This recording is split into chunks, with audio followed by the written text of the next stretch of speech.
আজ হবে পটলের ডালনা, নিম বেগুন আর মাছের ঝোল। আর এই যে বিনস হচ্ছে, বিনসটা ব্রেকফাস্ট অ্যান্ড বার্লে রাতে। আর নন ভেজে ব্রেকফাস্টে ডিম আর লাঞ্চে মাছ।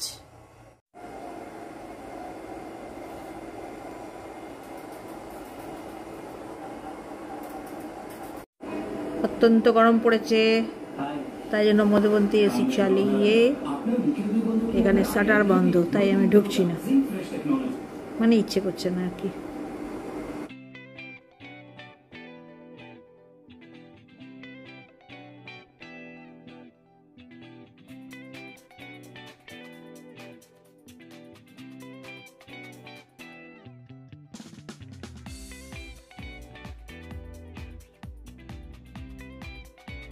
মধুবন্তীর দুপুরের রুটিনটাকে আজকে সকালেই টেনে নিয়ে চলে এসছে। এরকম অলমোস্ট আমার পটলটা কষা হয়ে গেল বলে এরপর আমি এটাকে ট্রান্সফার করে দেবো প্রেশার কুকারে। প্রেশার কুকারে ট্রান্সফার করে দেবো বলেই আমার একটা কথা মনে পড়ে গেল, সেটা হচ্ছে কি আজকেই আমি একটা কমেন্টে পেলাম, কেউ একজন বলেছে যে প্রেশার কুকারে রান্না করাটা খারাপ, সমস্ত পুষ্টিগুণ নষ্ট হয়ে যায়। আমি এটাই প্রথম শুনলাম, আমি শুনিনি, আগে জানি না। আমি জানতাম যে প্রেশারে কুক করলে সমস্ত পুষ্টিগুণগুলো ভিতরেই থাকে, নয়তো এমনি জাস্ট খোলায় রান্নাটা করলে ভেপারে অনেকটা আস্তে আস্তে উড়ে যায়। এটাই আমার ধারণা ছিল, কারণ কম জলে কম ইয়েতে সব কিছুতে রান্না হয়।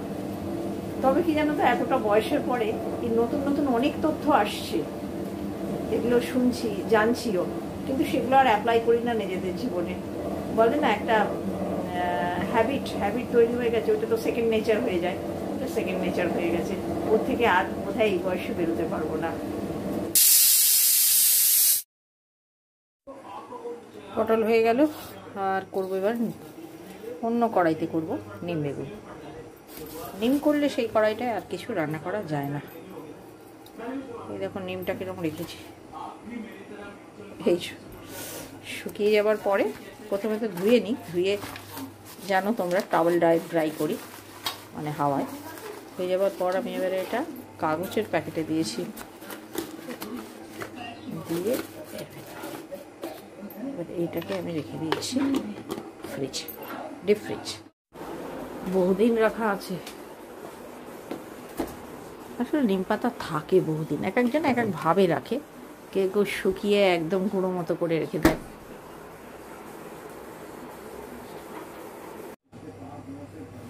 এই কড়াইটায় যদিও এই খুন্তির দরকার নেই, এখানে মেটালিক খুন্তি ইউজ করা যায়, তাও অভ্যাস বসে আমি এটা নেই, কখনো ওটা নেই কখনো এটা নেই। এটা কিন্তু স্টিল খুন্তি ফ্রেন্ডলি।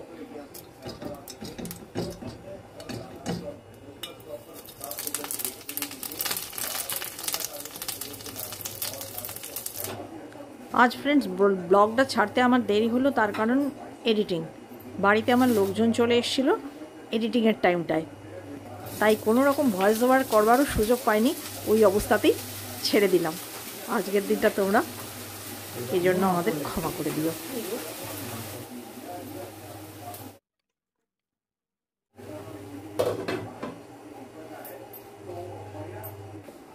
আমার কাছে জানো তো এরকম কাঠের স্পুন 1 ডজন আছে, কিন্তু কোনোটাই রেগুলার যে সমস্ত স্পাইস কৌটো তার ভেতরে ধরে না, মানে একটুখানি করে লম্বা।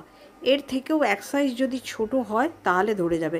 আমি খুব ছোট ছোট স্টিলের চামচে কতগুলোই দিয়েছি। দুপুরের জন্য বার করা থাক, বাকিটা আমি প্রিজার্ভ করে দেবো। এবার ফ্রেন্ডস বরবটিটা একটু আগে ভাপিয়ে নেবো, এমনভাবে জলটা দাও যাতে জলটা টেনে নেয়, আর না হলে কুকারটা খুলে একটু টানিয়ে দেবে, বা পরে রান্নার পরে ছকাছকির পরে ওই জলটুকু দিয়ে দেবে, ছেঁকে রাখবে। আর আমি ওটা যেটুকু যদি কিছু বাড়ে সেটা আমি বাদ করে দেবো, তার কারণ আমাদের তো বয়স হয়েছে, আমাদের অনেক জিনিসই একটু কম কম করে খেতে হবে। বয়স বেশি, সব কিছুই খাও একটু কম কম করে খাও। হয়ে গেল। তারপর শিম, বিনস এই জাতীয় জিনিসগুলোয় মনে হয় আমার ইউরিক অ্যাসিড বাড়িয়ে দেয়। বেগুন ব্রেকফাস্ট করে দিয়ে এখনো বেগুন করে যাচ্ছি। আজকে জানো তো খুব স্মুথলি কিচেন ওয়ার্কটা হয়ে গেল। কিভাবে যে হয়ে গেল আমি নিজেও বুঝতে পারলাম না, কোনো প্রেশার নেই।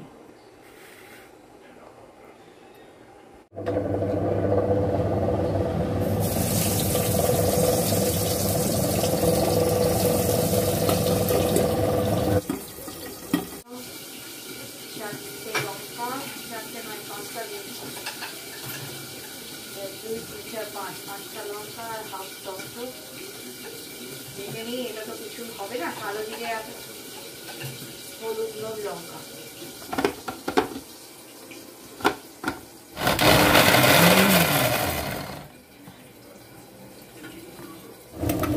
এই মুহূর্তে ফ্রেন্ডস মধুবন্তী ব্রেকফাস্ট মিটে গেছে।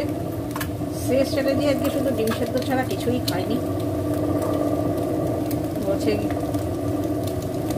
পরে দেখবো, যদিও এখন বাজে তোমার 8:30। মধুবন্তীকে দিয়ে দিয়েছি, আর মধুবন্তীর এই যে ডিমের পোচটা হচ্ছে, ওকে একটু আলু মুড়ি মেখে দিয়েছি। আলুর দম ছিল করা, মটরশুঁটি আলুর নিরামিষি দম দিয়ে। আর এইটাই আমি মাছ চাপাচ্ছি। মাছ ভাজা হয়ে গেছে।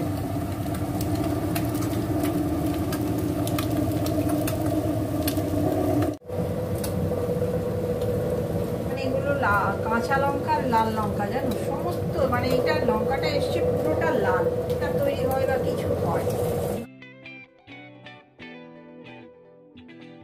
কালকে মাংসের ঝোলে দিয়েছিলাম গোটা 10, বেশ ঝাল ঝাল হয়েছিল। একটা ছোট ফ্রাই প্যানও নিতে হবে এক পোচের শেপ ঠিক রাখতে। তারপরে ভাবছি এক গাদা বাসন জড়ো করে কি হবে, ওগুলো হ্যান্ডেলিংয়ে কষ্ট হচ্ছে। এবারে বয়স বেড়েছে না, খুঁতখুঁতে ভাবটা তো আর যায়নি। মানে প্রত্যেক দিনই মনে হবে যে ঘুরিয়ে এটাকে রান্না করলাম না, ওটাকে রান্না করলাম না, ওটায় ধুলো পড়ছে, ওটায় চিট পড়ছে, এইসব নানা রকম ভাবতে থাকবো। তারপরে গুছিয়ে গুছিয়ে বেশি জিনিস গুছিয়ে রাখাটাও একটা কষ্টের। সেজন্য ভেবেছি যে এটা যখন ডিসকার্ড করে দেবো তখন নয় ভাববো। তবে অনলাইনে বসে ঘাটাঘাটি করতে করতে না ওই সাদা সাদা ফ্রাই প্যানগুলো দেখলে একটু লোভ হচ্ছে।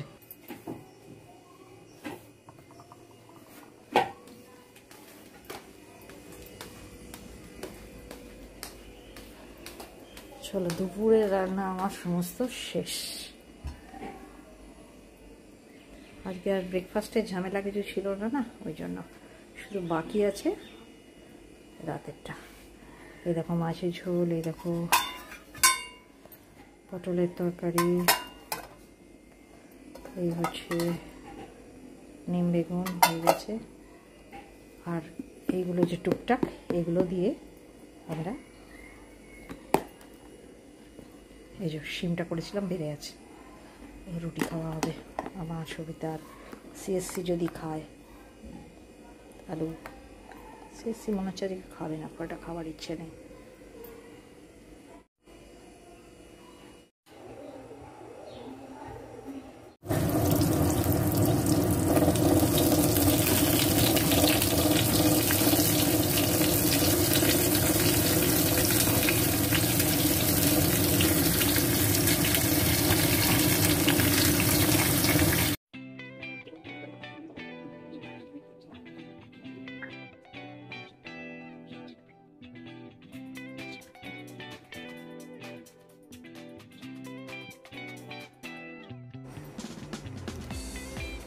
এই হচ্ছে সিএস চ্যাটার্জির মিষ্টি ফল, যা বলবে।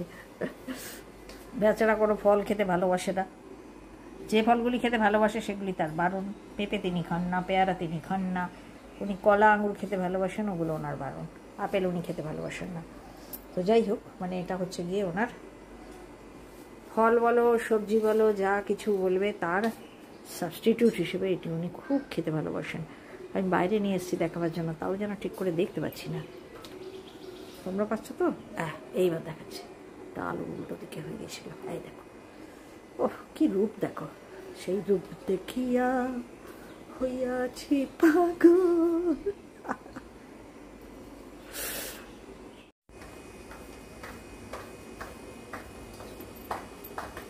হয়ে গেল সব পাট, সব হয়ে গেল।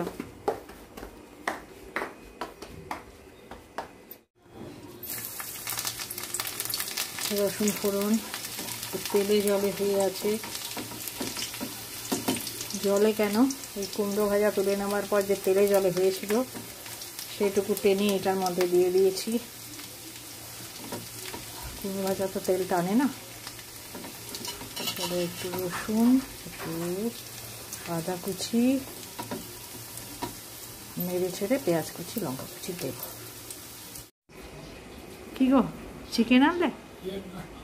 হ্যাঁ, ও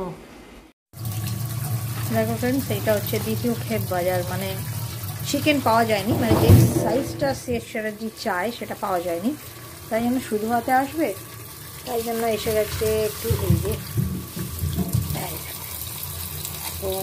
ঢেঁড়স, যত বড় খেয়ে নাও, বীজ ছাড়া ঢেঁড়স।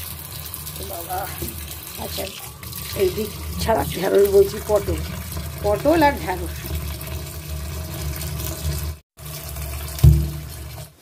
হালকা রং ধরার জায়গায় একটু গাঢ় রং ধরে গেল। হালকা রং ধরলে দিয়ে দিতে হবে পেঁয়াজ এবং লঙ্কা। একটু সাঁতলে নিয়ে দিয়ে দিতে হবে ভাপানো বিনস, নুন, হলুদ, ধনে গুঁড়ো ইচ্ছে করলে। ব্যাস, নয়া। কি বলছো রাজা?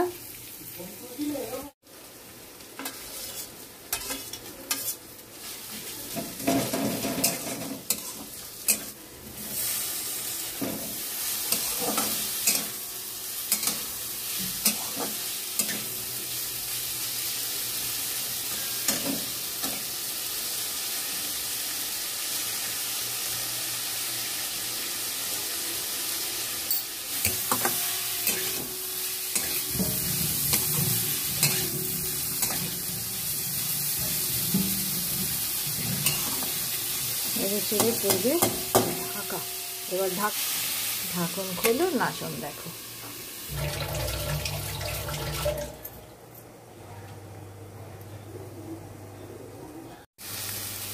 একদম ভুবন মনোমোহিনী, সত্যি খুব খেতে ভালো লাগে গো।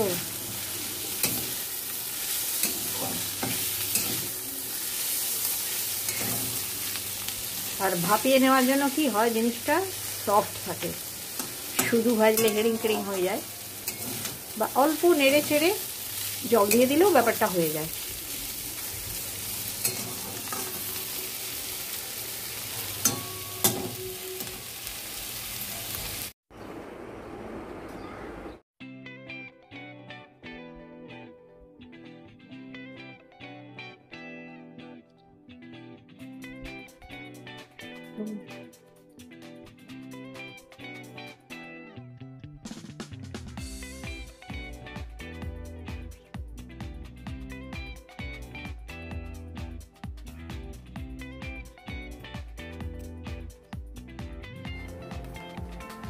তাহলে ফ্রেন্ডস, আজকের মতো ব্লগটা আমি এখানেই শেষ করে দিলাম।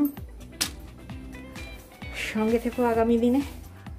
আর ভালো লাগলে কি করতে হবে তোমরা জানো, আর বেশি ভালো লাগলে শেয়ার।